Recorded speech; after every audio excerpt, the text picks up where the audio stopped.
Salam, selamat malam kepada saudara-saudari yang dimanapun Anda mendengar pada malam hari ini.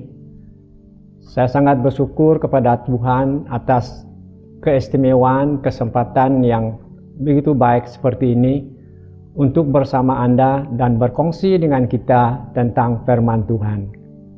Selamat datang kepada conference pelayanan doa Gunung Murud yang ke-37. Ini adalah conference yang 37 yang kita sudah kendali, yang kita mulai pada tahun 1985. Pada tahun ini, tema conference kita adalah persiapan untuk kekekalan.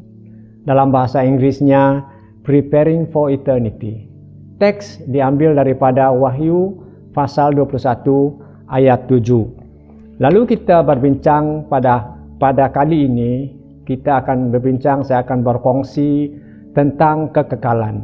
Kekekalan artinya selama-lamanya, ataupun keabadian, kelestarian, ataupun waktu yang tidak terbatas, atau waktu yang tidak berakhir. Lawannya ialah kefanaan. Sebenarnya kekekalan ini bukan perpanjangan masa, tetapi ia adalah melampaui atau transcend waktu. Berartinya ia sukar untuk kita memahami oleh sebab kita hidup di luar kekekalan.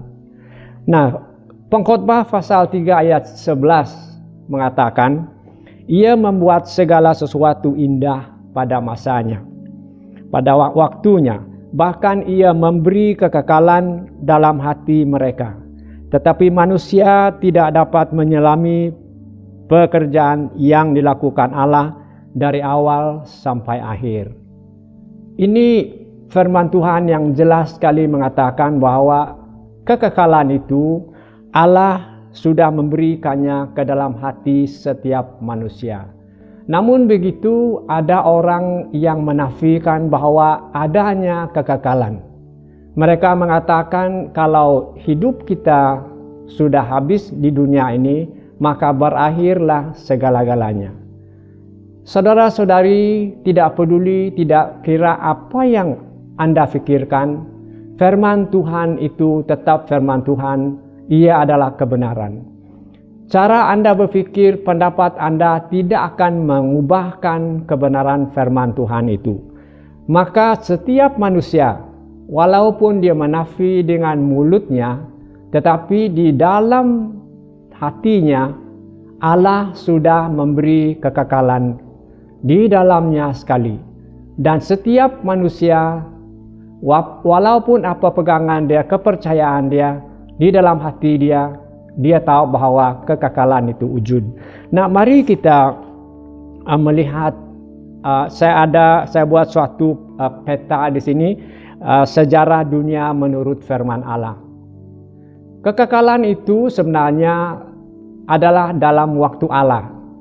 Kekekalan itu telah wujud sebelumnya manusia tercipta. Saat Allah membuat penciptaan di dalam Kejadian pasal 1 dan pasal 2, saat Allah menjadikan penciptaan, waktu sudah berubah. Waktu itu mulai diukur. Allah mengatakan dalam firman-Nya, ada siang, ada malam. Ada hari pertama, ada hari kedua, sehingga hari ke-7. Dan manusia seterusnya mengadakan saat untuk waktu yang begitu pendek.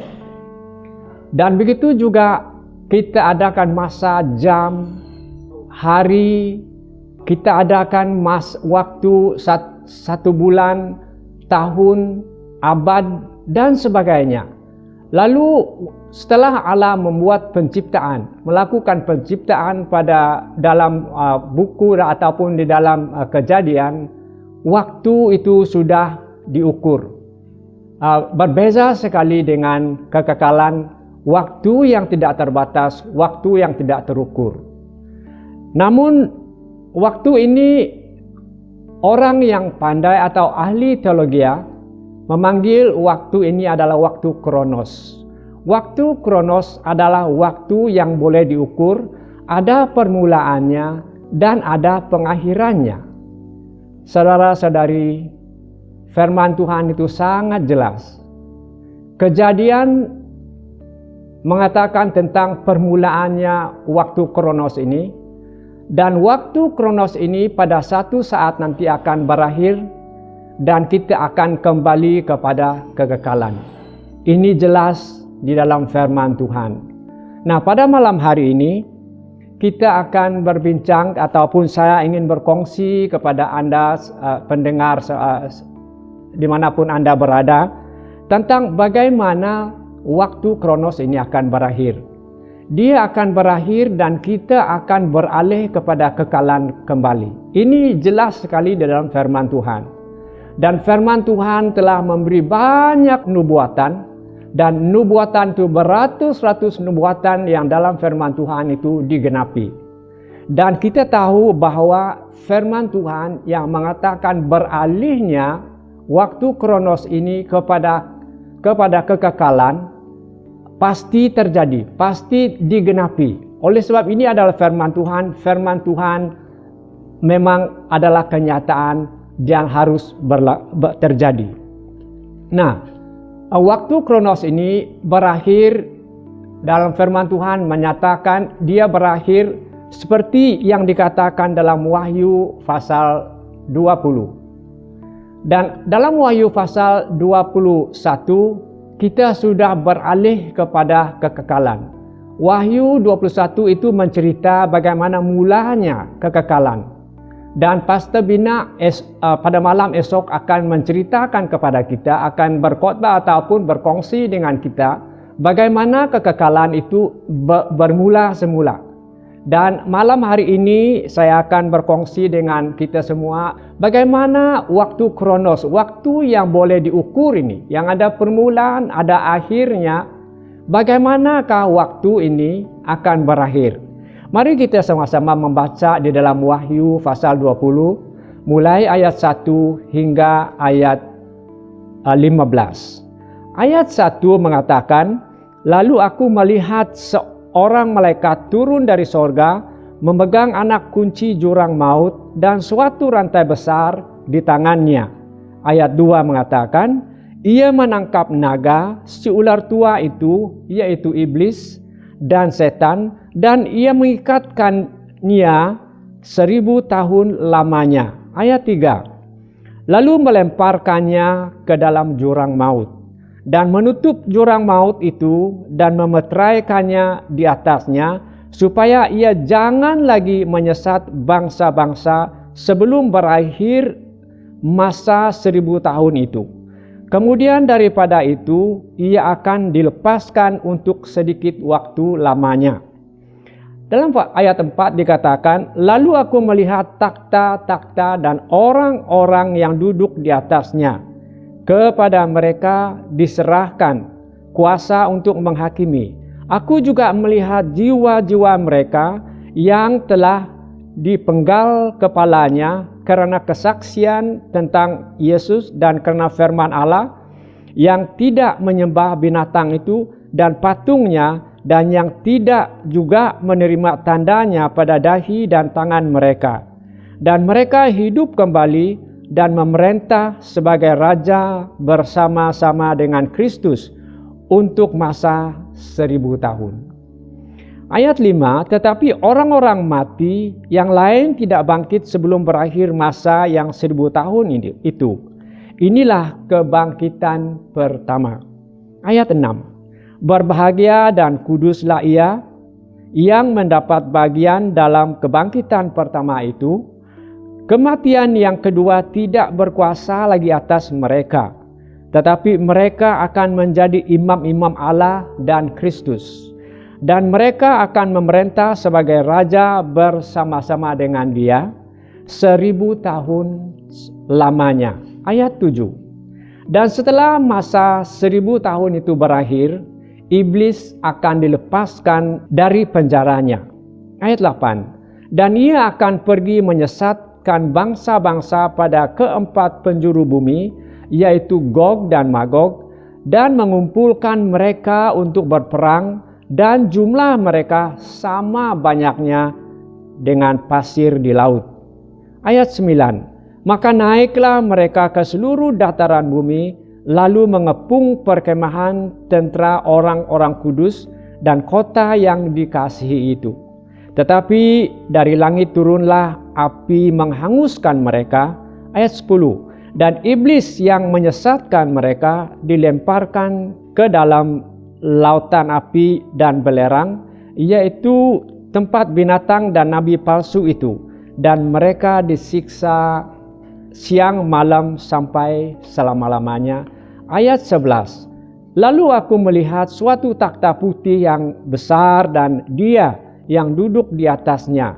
Dari hadapannya lenyaplah bumi dan langit, dan tidak ditemukan lagi tempatnya. Ayat 12. Dan aku melihat orang-orang mati, besar dan kecil, berdiri di depan takhta itu. Lalu dibuka semua kitab. Dan dibuka juga sebuah kitab lain, yaitu kitab kehidupan. Dan orang-orang mati dihakimi menurut perbuatan mereka, berdasarkan apa yang ada tertulis di dalam kitab-kitab itu. Ayat 13. Maka laut menyerahkan orang-orang mati yang ada di dalamnya, dan maut dan kerajaan maut menyerahkan orang-orang mati yang ada di dalamnya, dan mereka dihakimi masing-masing menurut perbuatannya. Ayat 14. Lalu maut dan kerajaan maut itu dilemparkanlah ke dalam lautan api. Itulah kematian yang kedua, lautan api. Ayat 15 yang terakhir.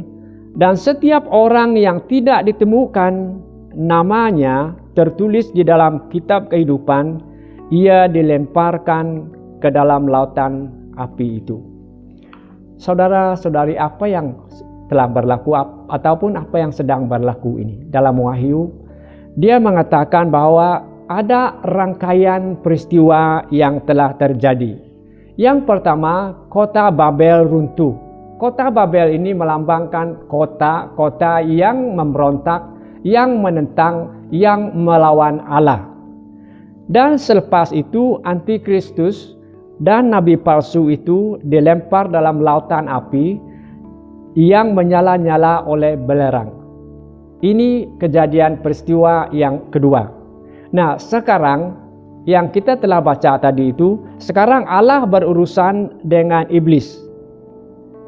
Kita lihat bahwa datang seorang malaikat, dia memenjarakan ataupun dia menangkap iblis atau setan itu dan memenjarakannya selama 1000 tahun.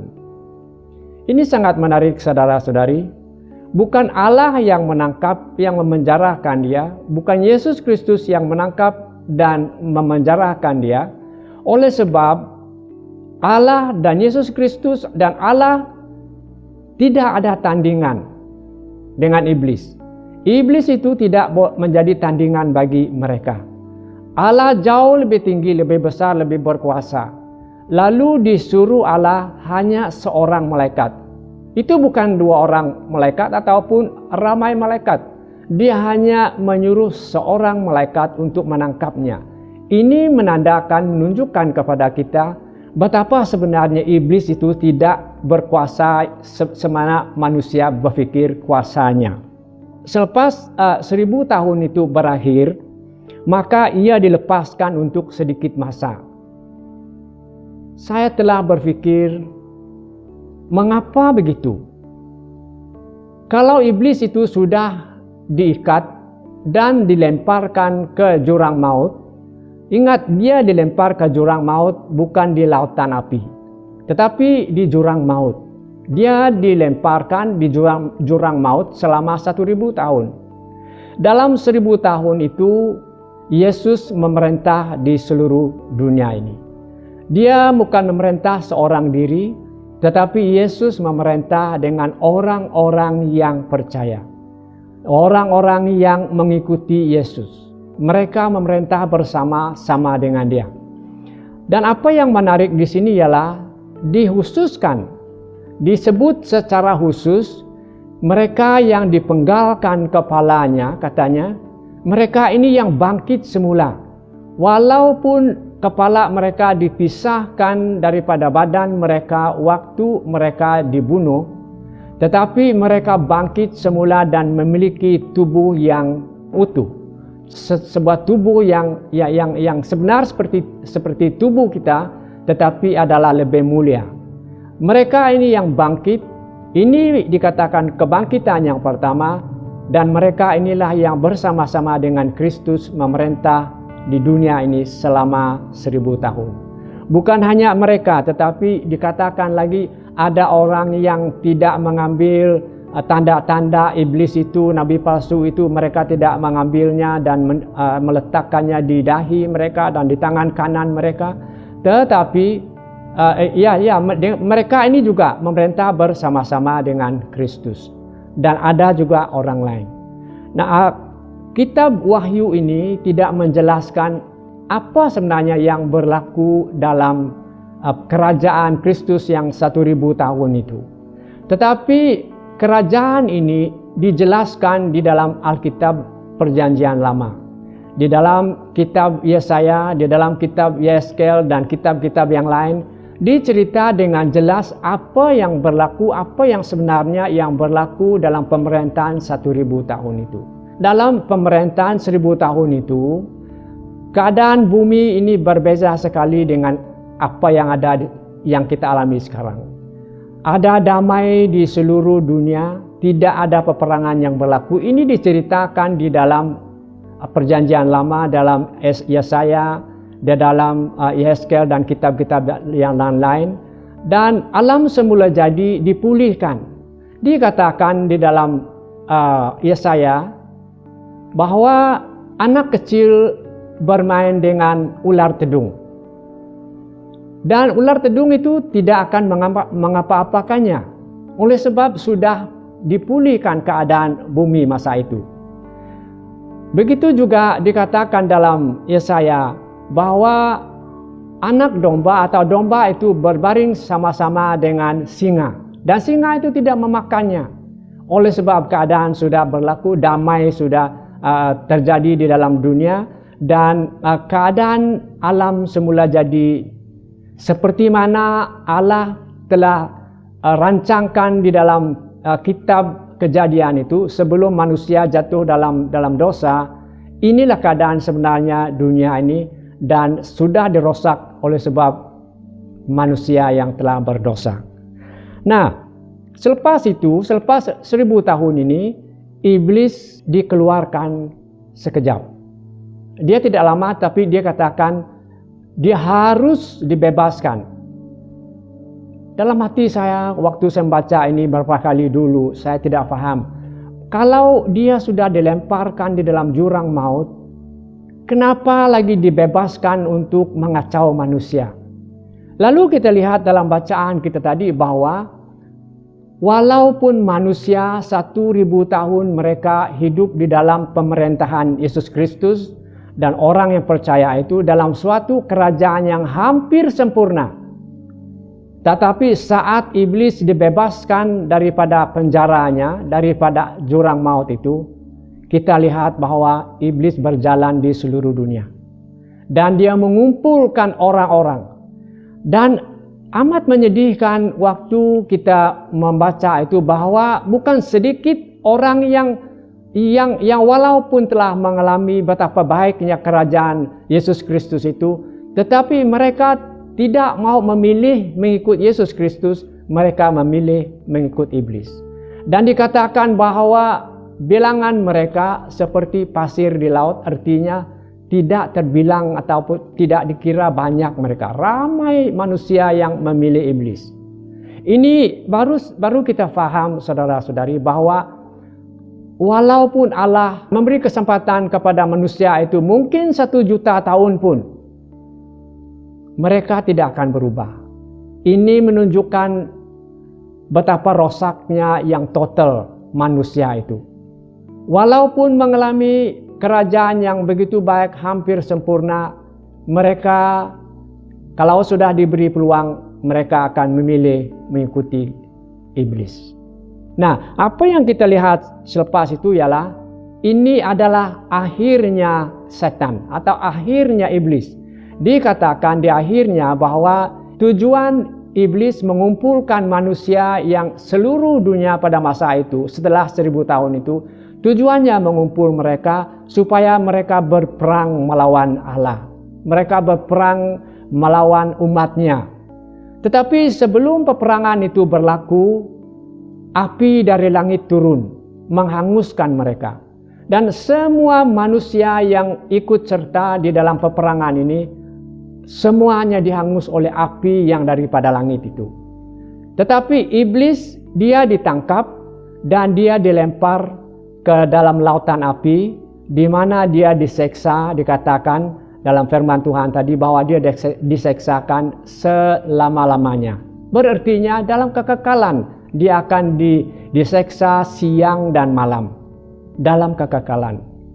Nah, kita sudah melihat bahwa nabi palsu itu, antikristus itu sudah dilempar di dalam lautan api ini dahulu sebelum iblis, dan setelah itu iblis sendiri, setan sendiri dilemparkan dalam lautan api itu.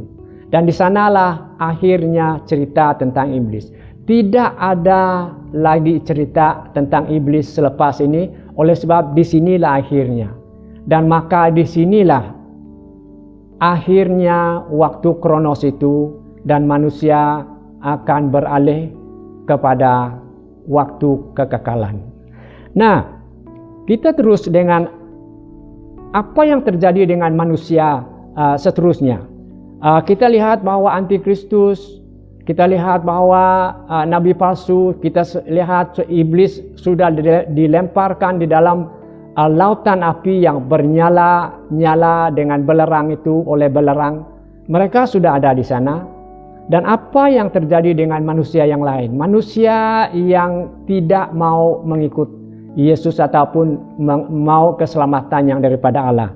Ayat Wahyu pasal 20 ayat 11 katakan, sebuah takhta putih yang besar dan dia yang duduk di atasnya, langit dan bumi lenyap. Ini bertentangan dengan pendapat manusia, saudara-saudari.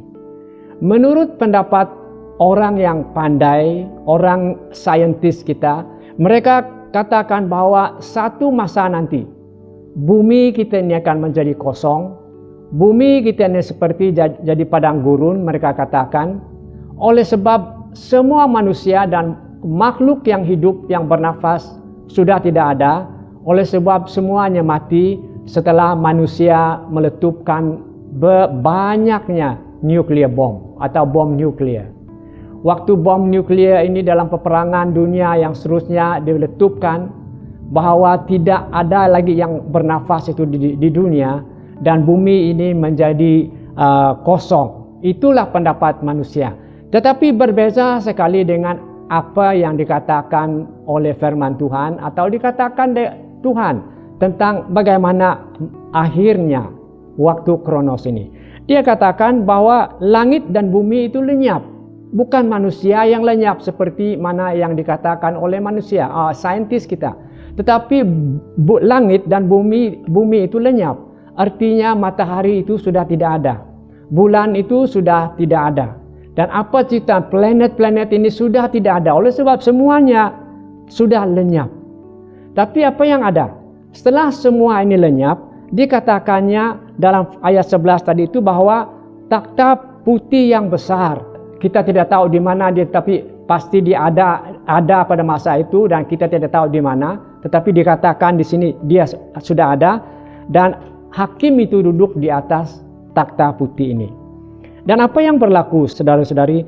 Dalam ayat 12 dikatakan, dan orang-orang mati besar kecil berdiri di depan takhta itu. Ini yang kita lihat, bahwa langit dan bumi dan segalanya sudah lenyap, tetapi manusia itu ada. Manusia itu manusia yang hidup mulai dari penciptaan sampai saatnya masa yang terakhir ini. Semua manusia yang pernah hidup berdiri di depan takhta putih yang besar ini. Apa yang dikatakan tentang firman Tuhan atau dari firman Tuhan tentang ini? Lalu dikatakan buku-buku pun dibukalah. Dan dikatakan dalam Wahyu ayat 13 ini, pasal 20 ayat 13 dikatakan, laut, maut dan alam maut menyerahkan orang-orang mati yang ada padanya. Artinya, tidak kira manusia itu mati di mana. Apakah dia mati dalam laut? Apakah dia dikubur? Apakah dia diletupkan sehingga badan dia langsung tidak ada apa-apa lagi? Macam mana, seperti manapun manusia itu mati, dikatakan bahwa laut, alam maut menyerahkan semua yang mati di dalamnya. Dan semuanya sekarang berdiri di hadapan takhta putih yang besar ini.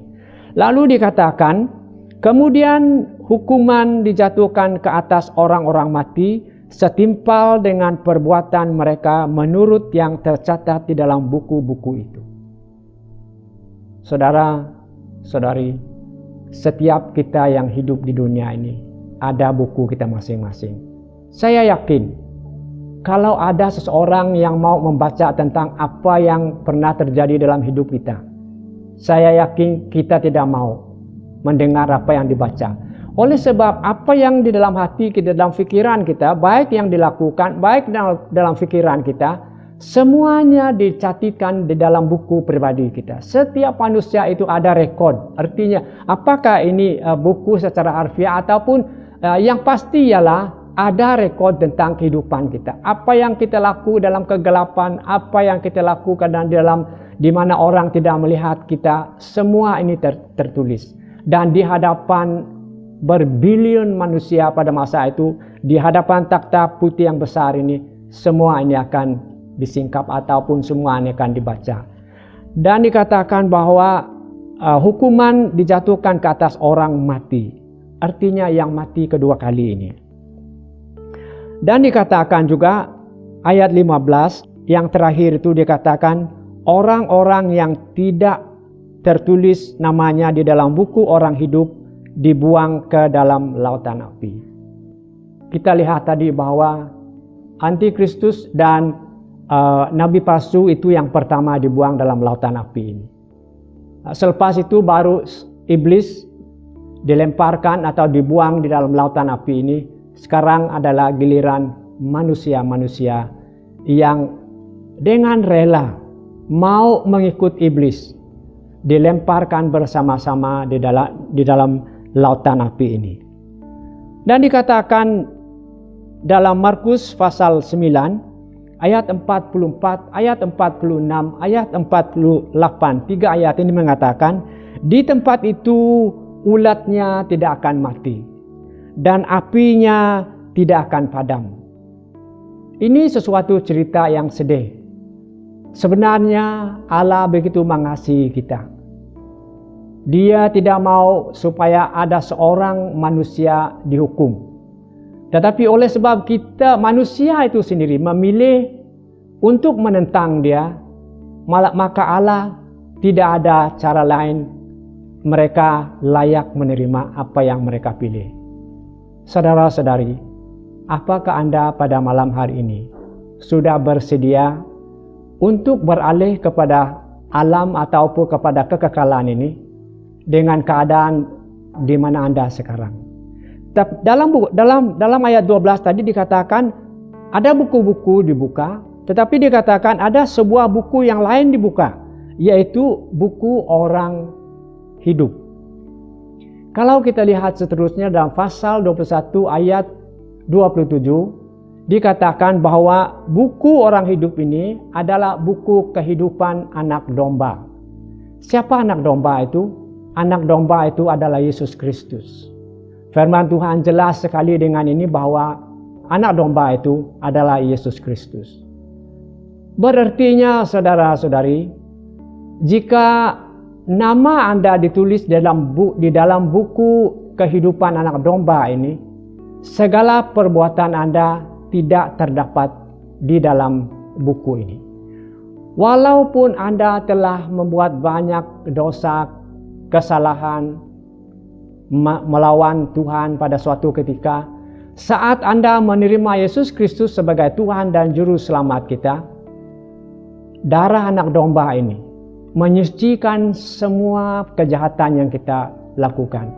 Lalu kalau Allah yang sebagai hakim itu melihat nama Anda di dalam buku kehidupan anak domba ini, Allah melihat nama Anda, setelah nama Anda hanya putih, tidak ada perbuatan apa-apa. Oleh sebab segala yang jahat itu sudah dibersihkan oleh darah Yesus Kristus. Saudara-saudari, apakah Anda bersedia dengan kehidup kekekalan ini? Semua Anda yang mendengar saya pada malam hari ini, Anda akan berada dalam satu daripada dua kelompok. Saat ini, saat takhta putih yang besar ini, manusia akan dikelompokkan di dalam dua. Tidak ada kemungkinan untuk kelompok yang ketiga. Kelompok yang pertama itu mereka yang namanya ditulis di dalam buku kehidupan anak domba. Dan kelompok yang kedua ini adalah mereka yang tidak terdapat nama mereka di dalam buku kehidupan ini. Saudara-saudari, Anda yang mendengar saya pada malam hari ini, yakinkan walaupun Anda tidak percaya bahwa adanya kekekalan, kepercayaan Anda itu tidak mengubahkan kebenaran Allah. Lalu kalau Allah katakan bahwa ada kekekalan, kita akan hidup seterusnya. Oleh sebab firman Tuhan katakan bahwa manusia ini diciptakannya segambar dengan serupa dengan Allah. Berartinya kita adalah mempunyai sifat kekekalan seperti Allah lah. Allah yang mempunyai sifat kekekalan itu. Nah, pada malam hari ini saya ingin mengajak saudara melihat beberapa ayat dalam firman Tuhan sebagai panduan kita untuk meyakinkan kita. Dalam Roma pasal 3 ayat 23 katakan, karena semua orang telah berbuat dosa dan telah kehilangan kemuliaan Allah. Firman Tuhan jelas sekali, tidak ada seorang di dalam dunia ini adalah benar, tetapi semua telah berbuat dosa. Tetapi dalam Roma pasal 6 ayat 23 katakan, sebab upah dosa ialah maut, tetapi karunia Allah ialah hidup yang kekal dalam Kristus Yesus Tuhan kita. Dalam Yohanes pasal 3 ayat 16 dikatakan, karena begitu besar kasih Allah akan dunia ini, sehingga ia telah mengaruniakan anaknya yang tunggal, supaya setiap orang yang percaya kepadanya tidak binasa, melainkan beroleh hidup yang kekal. Lalu dikatakan di dalam Kisah Para Rasul pasal 4 ayat 12 dikatakan, dan keselamatan tidak ada di dalam siapapun juga selain di dalam Dia. Dia ini ialah Yesus. Sebab di bawah kolong langit ini tidak ada nama lain yang diberikan kepada manusia yang olehnya kita dapat diselamatkan. Ini bukan sesuatu yang dikatakan oleh pemimpin gereja. Ini bukan dikatakan oleh orang-orang Kristen. Ini adalah firman Tuhan. Dan dalam Roma pasal 10 ayat 9 katakan, sebab jika kamu mengaku dengan mulutmu bahwa Yesus adalah Tuhan dan percaya dalam hatimu bahwa Allah telah membangkitkan Dia dari antara orang mati, maka kamu akan diselamatkan. Ini suatu janji Tuhan yang sangat baik bagi kita.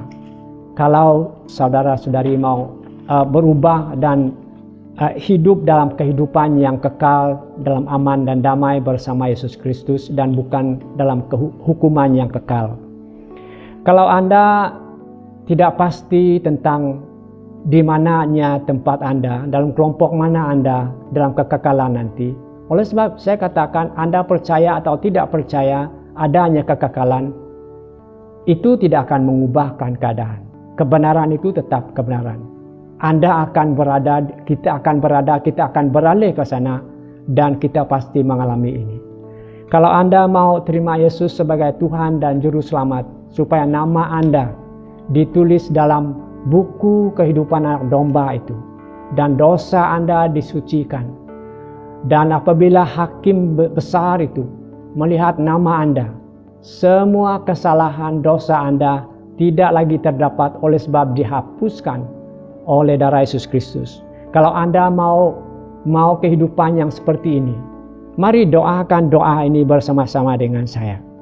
Doa yang sangat simple ini, yang sangat sederhana, tetapi akan mengubahkan arah Anda, mengubahkan kedudukan Anda, mengubahkan tempat Anda, waktu kita akan beralih nanti kepada kekekalan.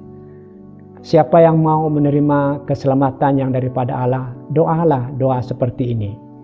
Tuhan Yesus, aku mengakui semua dosa-dosaku. Ampuni aku ya Tuhan. Aku percaya bahwa Engkau telah menebus hidupku dengan darah-Mu.